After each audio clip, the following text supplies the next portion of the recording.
Nagkainitan si Senator Tulfo at Senator Villar patungkol sa pagpapatayo ng wind farm sa Masungi River. Halika at panoorin ang paglalahad nila ng saloobin sa isyu na pinag-uusapan. Ay, dapat hindi. Ay nako, tell it to the Marines. Sorry, tell it to the Marines. Dapat hindi po. Kasi ako, tayo mga IPs. IPs. Para ma-exploit po yung ating mga lupain at masisira po yung ating tubig, ilog, mga puno, etc. Yun po yung point ko. And again, I don't disagree with you na kailangan din natin yung mining. Pero dapat responsible mining at dapat sa tamang lokasyon. At kapag marami po nagreklamong mga Pilipino, pakinggan po natin. In fact, pati po yung mga foreigner, third party na gumawa po ng auditing, sila mismo ay nag-oppose na hindi dapat ituloy yung siya na gold, pero pinagpipilitan po natin. Madam Sponsor. Okay na tayo po dyan. Ang Masungi Georeserve ay isang conservation area na nag-aalok ng mga trail at trekking experience upang maipakita ang kahalagahan ng kalikasan at biodiversity. Sa Masungi Georeserve, maaaring makaranas ang mga bisita ng magandang tanawin, limestone formations, at iba't ibang halaman at hayop sa natural na kapaligiran. Binibigyang-diin ng Georeserve ang edukasyon sa kalikasan at pangangalaga sa kalikasan. Now, last but not the least, ito na po yung sinasabi niyo kanina. Masungi Conservation Area, Ancestral Domain. Sa'yo, last but not the least, the Masungi. Ito. Okay.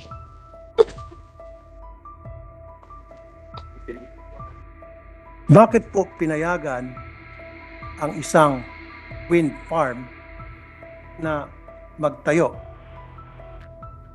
doon po sa Masungi Conservation Area na meron pong ancestral domain issue?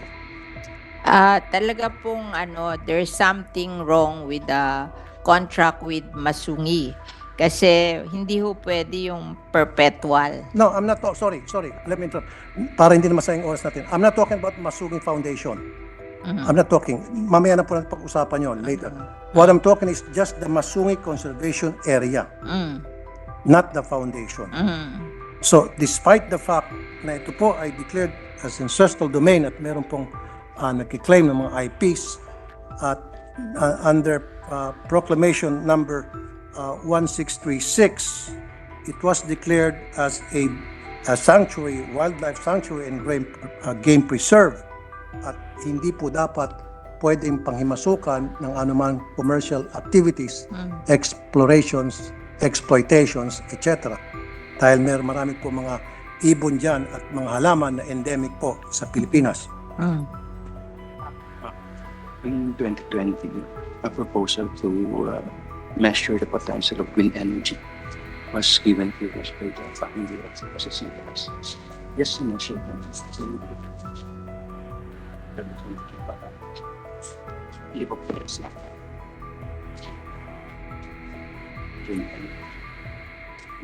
What are we talking here about the wind energy that they want to do in Masungi?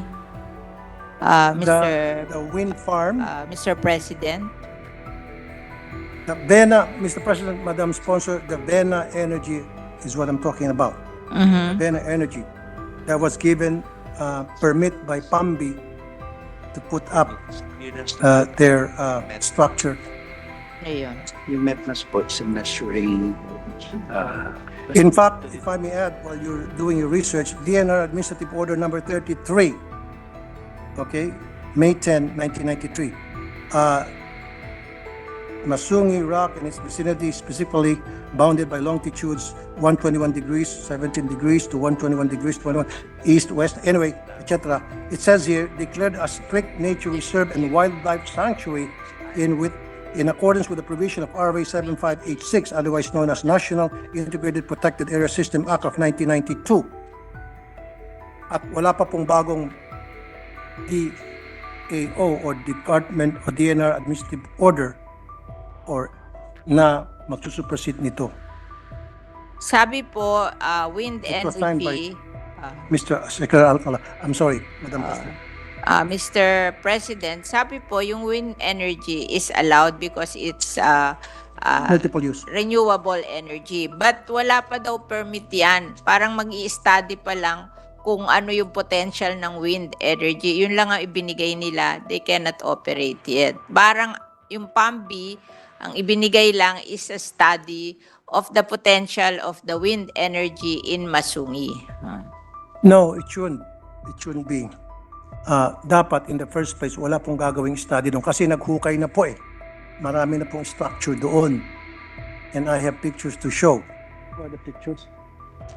Ang sabi po nila, yung PAMBI, binigay lang is to determine the wind energy. May conflict po eh. Ewan lang natin kung yung binigyan ng permit to measure the potential of wind energy, kung disobey nila na nagawa na sila doon. Pero it is based on a study lang. Madam President, meron na po mga struktura doon. Nag-umpisa na sila na maglalagay ng Part ba yun ng Masungi? wind farm doon. Yung nilagay daw po doon, hindi part ng Masungi, sa Pililya daw yun. It's not part of the legislated protected area. Yung Yes. pinaglagyan ng mga improvements na yun. It's beyond the legislated protected I'll area. help you, Madam Sponsor. What happened was, ginamit ng PAMBI yung Section 25 ng Republic Act 11038 INIPAS 2018 as amended. What does it say? Doon po sa Section 25, special uses with protected areas. Assumption na. So nagkaroon po, because of PAMBI, binigyan po yung PAMBI sa batas na ito, nagkaroon ng amendment na para ideklara kahit isang protected area na into multi-use. And this has to be amended. Kasi it runs contrary to the spirit of the law protecting They want Our- to study and investigate what happened because of your contention. Can you give us yung study nyo para, a copy lang of the study so they can investigate kung there was a violation of the law? the area kasi is a strict protected zone, Mr. President, Madam Sponsor. And having said that, DNR should know better na if it's a strictly protected zone, hindi dapat nila panghimasukan yan. Eh, nagagalit siya kasi Hindi dapat nila inisip kahit na renewable energy na manghimasok yan. I don't have any problem with renewable energy na para mag-proliferate sa bansa natin because me being the chairman of the Committee on Energy, payag po ako sa renewable energy pero dapat ilagay natin sa lugar. Huwag po doon sa mga protected area. Especially po na meron pong mga ancestral domain issue na dahil misplaced po yung mga IPs natin na walang mga boses at walang mga kalaban-laban, pinapalayas doon sa kanilang ancestral domain dahil sa ngalan ng development aka salapi.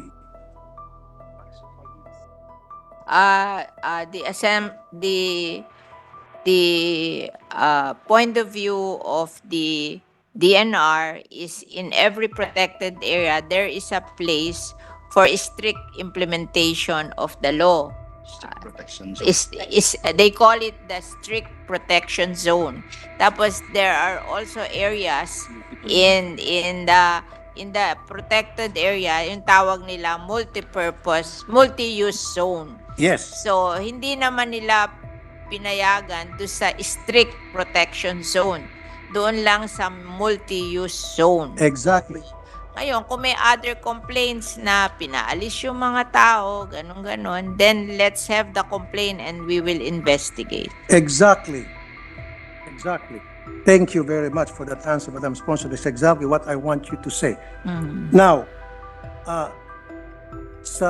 ang nangyari kasi nagkaroon po ng multi-use zone classify po ng DNR using Section 25 of the e-NIPAS law as amended 2018 from Republic Act 7586 of the NIPAS Act of 1992. Now, Yan po, hindi ko na pwedeng contest yan dahil batas po yan. Okay? I will not contest. However, nakasaad dito, Kaya, para ang PAMBI ay payagan na mag-classify na multi-use sa isang strictly protected area, kailangan, ito na po yung minention nyo kanina, Madam Sponsor, members of the PAMBI board, which consists of DNR Regional Director, Governor, Senator of the Republic of the Philippines who is duly registered resident of the province,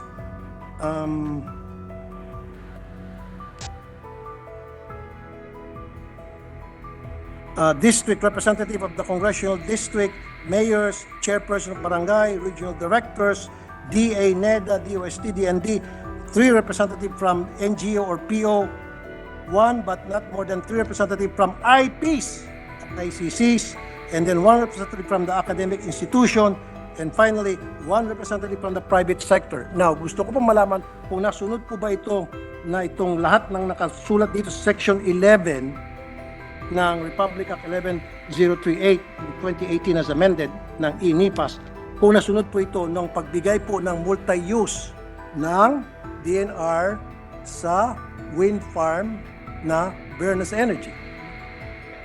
Bena Energy. Kung nasunod po. nandyan Itong daw 11 po members. lahat yan nung magbigay ng permit. Well, can I see the list? Kung sino tong 11 na ito na pumayag na Yeah, we will ma-exploit po yung ating environment doon po sa Masungi. Sa amin, Yung mga local mahilig. I need the list of those people na pumayag na i-exploit natin itong tinatawag nating Masungi Conservation Area na which is declared as a strictly protected area. So itong 11 members na nag-sign, members of the board sa PAMBI allowing the exploitation local government of Masungi, I need a list of those people kami nga. and their signatures. And very They, important to me is yung pong IPs. Meron po bang pumirma na IPs? meron ba? Meron. I need a list and I need the They will submit to you those who signed. what? But right now, Kasi pero ho yan, I'm warning you that yan, majority wins. 'Di ba? Kahit na hindi pumirman lahat, kung majority pumirma, panalo yun. Oh. I know. Pero ang selection process ninyo, kailangan meron pong IPs. Ayun, doon. pinafollow. Kaya nga, paano po sinelect yung IPs? May I know Oh. from the experts? Baka hindi naman pumirma yung eyepiece. Alam nyo, miski eyepiece, naaano din yan eh. Nai-influence din yan eh. Ay, dapat hindi. Ay nako, tell it to the Marines. Sorry. Tell it to the Marines. Dapat hindi po. Kasi, kawawa na po yung mga IPs. sa kulang nga- legislated protected area, Yeah. nangyayari yan. Yung mga barangay na i-influence eh. Kawawa naman po yung mga IPs, kulang nga po sa pinag-aralan, kulang po sa kaalaman, and then i-exploit po natin because we're saying na madali silang ma-influensyahan. Dapat we try to help them to make sure that they will not be easily influenced so that gagawin po nila kung anong tama para sa kanilang proteksyon. Oo nga, hindi siya maniwala na yung IPs pumirma. Kaya huwag mo na sabihin sa akin, ako alam kong pwede yun, pero siya ayaw niya. Kaya isigay mo na lang kung sino yung pumirma. Diba? I'll help you. Would you mind if I'll help you? Yeah, you're very welcome, Mr. Okay. President. Kasi bago po mapili ang isa o dalawa o tatlong IPs na sumama po sa PAMBI sa selection process. Number 1, dumadaan yan sa Indigenous Political Structure or IPS. Okay? Ano po yun? It consists of tribal leaders that have exclusive right na para magpadala po ng representative nila kung hindi sila mismo ang sumama doon sa PAMBI. Number 1. Number 2, dapat dumadaan po sa tinatawag na FPIC, Free and Prior Informed Consent. Process ito na ipapakita na itong IPs were not coerced and were not influenced, just like what the good sponsor said na madali na influence. Kaya nga po papasok itong proseso to make sure na hindi po sila na-influence, hindi po sila na-coerce. Ito po yung FPIC. And finally, evidence to 1 and 2 I mentioned dapat may certification precondition or CP documents from NCIP pirmado na nagkaroon ng tamang proseso at pumayag ang IP's community. In the absence of these three, then invalid po yung pag-recruit nyo ng IPs para maging member ng PAMBIS board.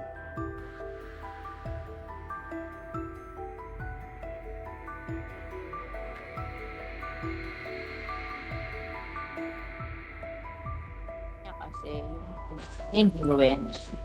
If ano naman niya, precondition na yung na kailangan pinayag. Yes, diba? Ipakita mo na lang mga papeles ko para ma-convince niya. Kasi hindi natin may precondition notion na siya eh, diba? We,